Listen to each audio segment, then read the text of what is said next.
the balance of Japanese and English rhythm, the wisdom of emotional literacy, where I have guided you to practice resilience in action. He will guide you to understand the language of emotions themselves so you can name them, navigate them, and never be ruled by them. So breathe once more. Inhale resilience, exhale readiness, and step forward from surviving with strength to understanding with clarity. Strength isn't always loud. Here's the thing about resilience. It's not always about being tough, loud, or unshakable. Sometimes resilience is soft. It's showing up for yourself when no one else is watching. It's sending the text you've been avoiding. It's getting out of bed on the day your body feels heavy. It's choosing water instead of numbing out again. Strength doesn't always roar. Sometimes it whispers. And those whispers, they add up. Every small choice to keep going, every quiet step forward, that's resilience at work. You don't need to break records. You just need to keep moving. Resilience lives in the small wins, the bed you made this morning, the walk you took instead of scrolling, the moment you paused to breathe instead of spiraling. These things may feel tiny, insignificant even, but your nervous system notices. Your mind takes notes. Your body remembers. I can still choose. Small wins stack. They build momentum. They remind you that you're not powerless, even when life feels overwhelming. So don't underestimate the little things. Write them down. Celebrate them. Let them remind you resilience isn't built in a single leap. It's built one steady step at a time, and every step counts. Here's something we don't talk about enough. Stress isn't always the enemy. Stress means your body is trying to rise, to meet a challenge. The problem is when it doesn't stop, when the pressure never lets up, when the system never resets. That's when stress turns into burnout. And burnout isn't a badge of honor. It's a warning sign. So resilience isn't about pretending stress isn't real. It's about learning how to notice it early. Listen to what it's telling you and release it before it breaks you down. So what does coping without collapsing look like? It looks like pausing to stretch when your body feels tight. It looks like drinking water before your third coffee. It looks like naming your feelings out loud. I'm overwhelmed.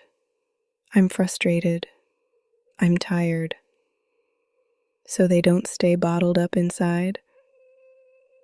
It looks like taking 5 minutes to breathe before you hit send on that email, before you scroll endlessly, before you shut down completely.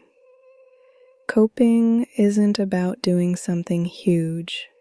It's about building tiny release valves so the pressure doesn't explode. You don't need to master everything today. You just need practices that keep you steady. And steadiness, not perfection, is what keeps resilience alive. So the next time stress rises, ask yourself, What's one small thing I can do right now to ease this pressure without collapsing under it? That one thing, that's resilience in action. Here's the truth nobody likes to say out loud. You're going to fall sometimes. You'll miss the deadline. You'll ghost the text. You'll quit the habit you swore you'd keep. And when that happens, the critic inside gets loud. See, you can't stick to anything. You'll never change. You always mess it up. But listen, falling doesn't mean failing. Falling is human. Failing is when you decide not to rise again. Resilience isn't about never falling. It's about refusing to let the fall be the final word. Every stumble is an invitation. Will you stay down, or will you rise different this time? Here's the secret. Setbacks can be fuel. When you pause to ask, what did this teach me? The fall becomes information, not condemnation. Missed the workout? Now you know mornings drain you, so maybe evenings fit better. Fell back into old habits? Now you know the triggers, so you can plan your environment differently. Every setback carries a seed of strategy, if you choose to look for it. And when you rise again, you're not starting from zero. You're rising with more wisdom, more awareness, more fuel. So next time you fall, don't waste your energy in shame. Use it in resilience. Remind yourself, this stumble is not my story's ending. It's part of the climb. And each time you bounce back, you strengthen the muscle of resilience.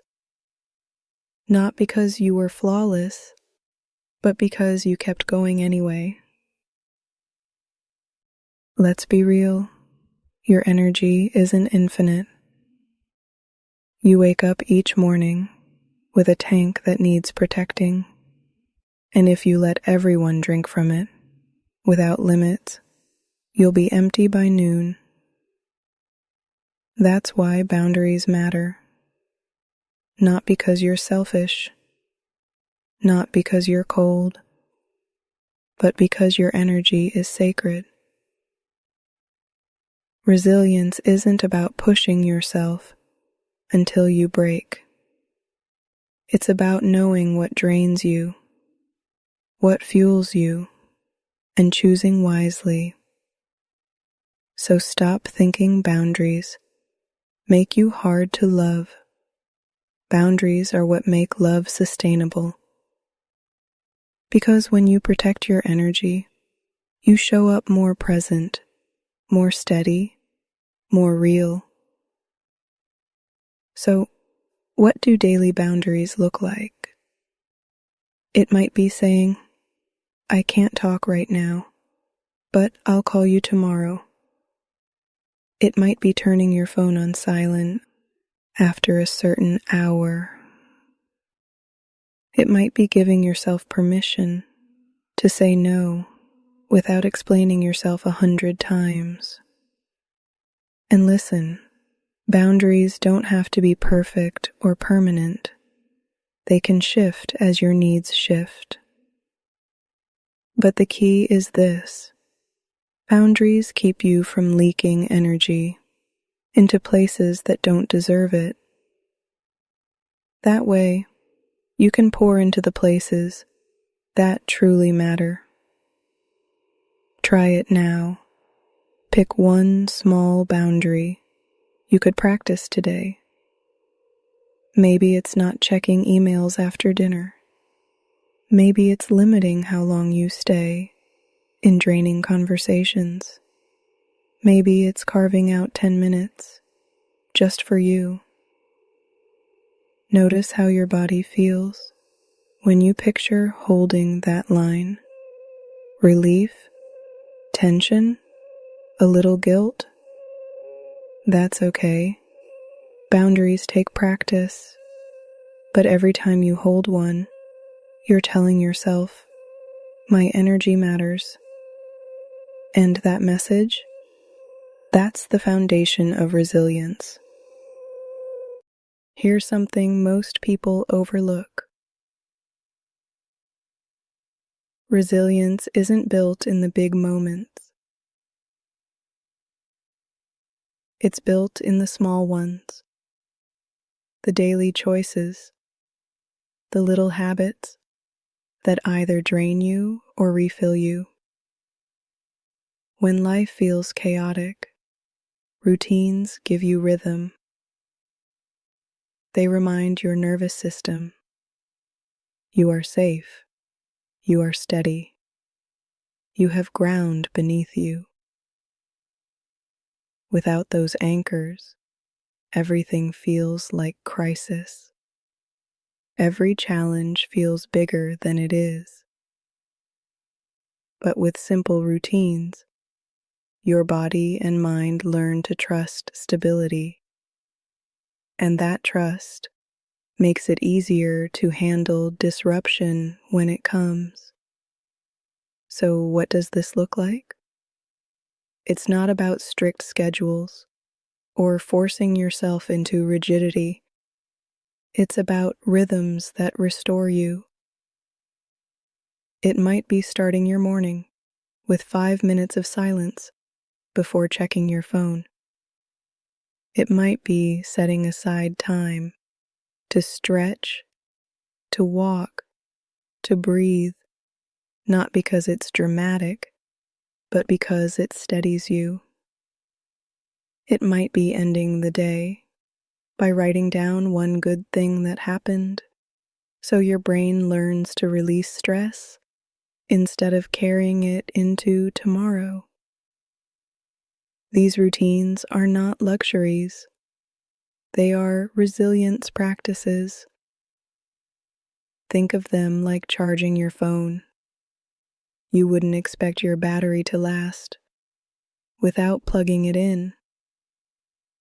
So why expect your spirit to endure without restoration? Pick one routine to practice this week. Keep it simple. Keep it repeatable. And notice how it shifts your energy. Because resilience doesn't just show up when life gets hard. It's built daily in the quiet choices that restore your strength before the storm comes. Here's something that might surprise you. Anxiety isn't always a sign you're broken. At its core, anxiety is your body's alarm system. It says, pay attention. Something feels uncertain. Something might need care. The problem comes when the alarm never shuts off. When every sound, every thought, every possibility feels like a siren blaring inside your chest. That constant alarm drains your energy, steals your focus, and convinces you you're powerless. But here's the truth. Anxiety is not the enemy. It's a messenger, and resilience grows when you learn to listen to the message without letting the alarm control your whole day.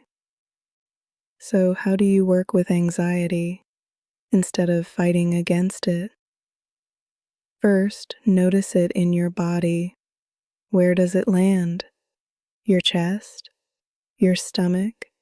your shoulders. Name it gently. I feel anxious, not I am anxious, because you are more than this feeling. Second, pause for breath. Inhale slow for 4 counts. Hold for 4. Exhale for 6. Do it again until the alarm softens, until your body remembers you are not in danger right now. Third, ask the anxiety, what are you trying to tell me? Maybe it's reminding you to prepare for something ahead. Maybe it's telling you you've stretched too thin. Maybe it's pointing to a place where you need support. When you treat anxiety as awareness, you shift from panic to presence. Because now, instead of drowning in it, you're using it. And that's resilience. Not erasing the alarm, but learning how to respond to it with steadiness and care. So the next time anxiety rises, don't hate it. Don't shame yourself for feeling it. Pause, breathe, listen, and then act from awareness, not from fear. That shift, that's how you turn anxiety into resilience. Here's something nature teaches us. The strongest trees aren't the stiffest ones. The trees that survive storms are the ones that bend with the wind, not the ones that try to resist it. Resilience works the same way. When you're too rigid, when you demand perfection, when you cling to one plan, one path, one identity, life's changes feel like destruction. But when you stay flexible, you can adapt. You can shift your approach without losing yourself. You can move with the storm instead of snapping under its weight. That's not weakness. That's wisdom. So, how do you build flexibility? Start small. If a plan changes, instead of spiraling, practice asking, what's another way forward? If something goes wrong, instead of labeling it failure, ask, what can I learn from this? If a door closes, remind yourself, closed doors redirect me. They don't define me. Flexibility is a mindset shift. It's trading the question, why is this happening to me? For, how can I move with this and grow through it? And just like stretching a muscle, the more you practice, the easier it becomes. Try one flexible act today. Maybe take a different route home. Maybe say yes to something new. Maybe let yourself rest instead of pushing past exhaustion. Every time you practice bending, you prove to yourself, I don't have to break. That's resilience, not in pretending life won't test you, but in knowing you can adapt, shift, and still stand strong. Most of the weight we carry doesn't live in the present moment. It comes from replaying the past, what you should have done, what you could have said, what you wish had gone different. Or it comes from fearing the future, what might happen, what could go wrong, what you don't feel ready for. Both spirals steal your strength. They drain energy from right now, the only place you can actually act. That's why grounding in the present is such a powerful resilience tool. Because when you anchor here, in this breath, in this step, in this choice, you take back control from the swirl of past and future. Here are a few ways to practice. Start with your senses. Notice 5 things you can see, 4 things you can touch, 3 things you can hear, 2 things you can smell, 1 thing you can taste.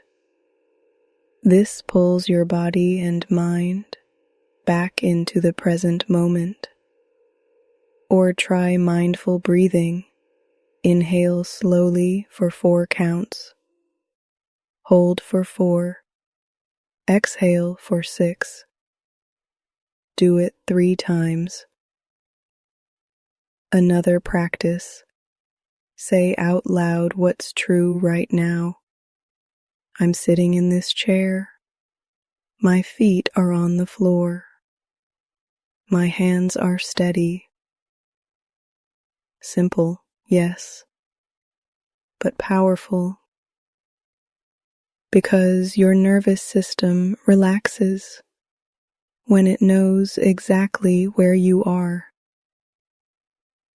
Grounding isn't about denying the past or ignoring the future. It's about reclaiming your power in the one place you actually have it, here. And each time you ground yourself, you strengthen the truth. I can handle this moment. Not tomorrow, not yesterday. This one. And that's how resilience grows.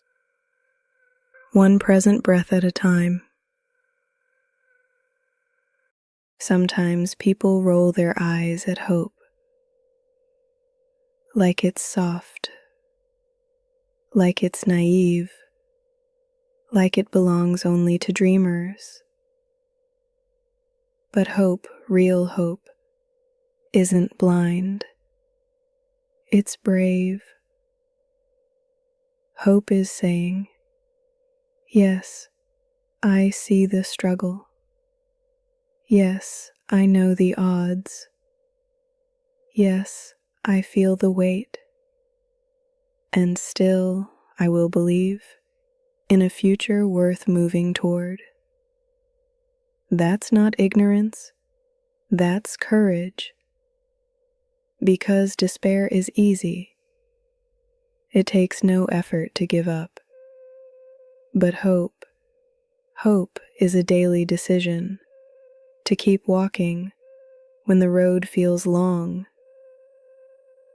And that decision is what fuels resilience. So, how do you keep hope alive, especially on the hard days? You start small. Write down one thing you're looking forward to, even if it's as simple as tomorrow's sunrise, a phone call with a friend, or finishing a book you love. Speak hope into your day. This moment is heavy, but it won't last forever. Surround yourself with reminders, quotes on your wall, songs that lift you, stories of people who endured and made it through. And when despair whispers, "What's the point?" answer with hope. The point is, I'm still here. The point is, I still matter. The point is, tomorrow still holds possibility. Hope doesn't have to be loud. It doesn't have to be constant. It just has to be present enough to keep you moving. Because resilience isn't built on certainty. It's built on faith that your effort, your healing, your journey is worth continuing. So let hope be your fuel, not as fantasy, not as denial, but as daily courage, the choice to rise again, to step forward, to keep building tomorrow. We've walked through the truth tonight. Resilience isn't about being unshakable. It's not about never falling, never stressing, never breaking down. Resilience is about rising again. It's choosing small wins daily. It's setting boundaries to protect your energy. It's learning to breathe through anxiety, to bend instead of break, to root yourself in the present moment. Resilience is fueled by hope, not blind optimism, but the quiet courage to believe tomorrow still matters. And when you put all of that together, you see resilience for what it really is. Not perfection, but persistence. Not being untouched, but being unbroken. That's the strength you carry now. Take one more breath with me. Inhale steady. Exhale slow. Hold this truth in your chest. You are more resilient than you give yourself credit for. And resilience practiced daily becomes not just survival, but strength. But the journey doesn't end here. Resilience is powerful, yes, but it deepens even more when paired with understanding.